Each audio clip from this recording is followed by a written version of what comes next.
Yeah, so it's so important to create a safe environment where people can learn from their own mistakes, and that's what you're describing here Yes. really beautifully. Yeah. Uh, when you're leading leaders, that's great mentoring because you've been there and you've done that, and you've learnt that this is the way we lead in the business that works really well and produces the outcomes. And as they're leading their people, it's supporting them from behind, like you're describing, as opposed to getting in the middle between them and their people, which can sometimes happen as well. Are you like a mind reader or something? Every word you're saying, I'm going, oh my God, just happened 2 hours ago. Oh my God, almost happened 6 hours ago. Yes, yes, yes, yes. Not just here, I'm sure, all Yeah, around town. yeah, yeah, Yes. So, leading leaders, it's really important that they also can learn from their mistakes and that you're behind them while they're mm, communicating and mm, supporting their yeah, teams. And also that they can cast their own vision as well for the team. Where are you going to yeah, take the team? yeah, What do you see in each of your people? Have you got a vision for each of them yeah. as to their potential? So, I call it having your own stamp, your own DNA, yes, yeah, your own style of beautiful. leadership there in that team. I Exactly, said, that is yes. unique. It's Yes. only one unwild with all my goodness and greatness and all the mistakes and the shortfalls that I've got. But that's what makes me an unwild. That's my stamp. That's my own DNA on that style. And you're Yes. challenging me to be that better leader Yes. and holding me accountable to be that better leader, but allowing me to have my own stamp. I'm not just, executing as a robotic thing out of stuff. Let me try a few things. Let me build my own kind of, Yes. version of leadership. That's giving them room to grow. Yeah, that suits my personality. It suits what I'm passionate about. Not passionate about what I do, how I speak, my ADHD, my whatever it is that makes me who I am. I Yes. want to build my own stamp there that works for me and everyone. Yes, exactly. And that's what leading leaders is all about. Mm, interesting.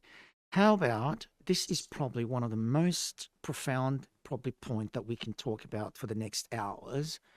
So why don't we dig into this? Because I want to even make it a real example. I want to share with you from the heart the challenges I'm going through about this point, about leading leaders. Hmm. So because you feel tempted, as you said, getting between them and the people, you feel Yes. tempted sometimes because you want to help. So Tempting. I'm going to give you an example. A leader comes to me and I'm saying, how's it going? And we're having a chat one-on-one. And they're saying, look, I'm having a problem with one of my guys, um, whereby on a call, they seem to be, I'm on the call. I needed to be on a call because I'm their team leader and I'm supporting because I know I've got expertise about the product.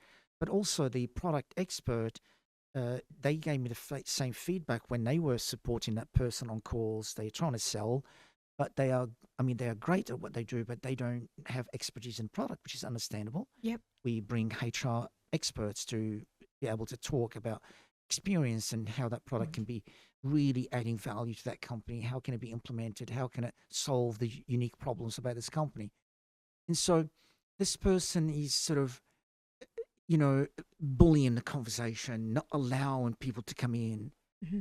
And it's like a fight to be able to come in and correct something or add value when you feel there's a gap in the conversation. They don't, it's like they think they're perfect. They don't want to be helped. They're not creating that civil, nice, collaborative, quality conversation that I keep talking about by Yes. saying, is there anything else you would like to add? I'm going to bring in now our product expert before you move on to the next point. Is there anything you would like to add? Mm. And really allow them to talk. They're not doing that. And so you feel, two things you can do here. Let me talk to them. How about you set up a meeting with you and them? And then you go, hold on. Remember? It's their team, the leader. You're supposed to be behind. The way you just said it's so amazing, not in here between them, Yep. from behind, speaking with them and let them go and communicate that. And then, in Yes. their own way and Yes. solve it. Give them the knowledge, give them the wisdom, give them the strength. Yes. Just face that problem and let them solve it and face it themselves. Exactly. I'm facing that almost 3 times a week.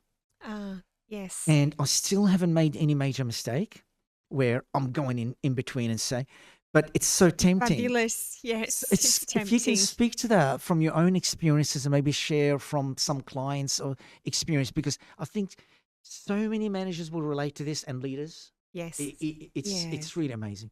Yeah. It's a really big one. If you establish, or if any leader establishes a pattern that you've got leaders reporting to you and you're going to jump in and directly coach or performance Coming from a manage good their place, I want to teams. help them, Of but course, you it's want not to help. good. Yeah. Yes, of course, you want to help. But here's the question you need to ask yourself: if I do that, and maybe I do change their behavior, and maybe it does help the business, but how are they then going to look at their manager? Yeah. That's Absolutely. They And not that's good at what all. you're responsible for. You're Yes. responsible for positioning that manager Yes. because you put them in the role. You endorse You them to be undermine in them that straight role. away. You undermine them straight away without They'll look realizing. they might look at you really favorably. But the manager's been undermined. Suddenly they don't look at their manager so favorably. Uh, And who do they come to next time? yeah.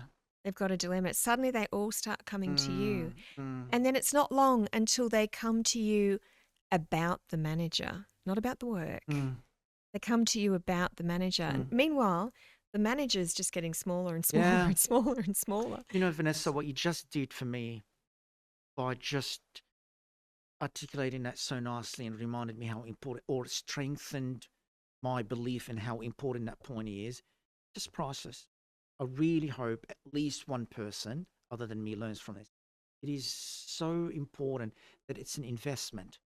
You can Yep. shortcut it and think because I can solve it right now quickly, as opposed to invest in it and solve it via the manager over 3 weeks. But that's the investment that you need because that's sustainable Yes. and that's better for the culture and better for the company in the long run. Yes, it is. It is a bigger upfront investment because I'm sure you can just leap in there with the instant solution. But if you make that investment, you'll reap the Yes. reward because Yes. that manager in your business is going to get stronger and It's stronger.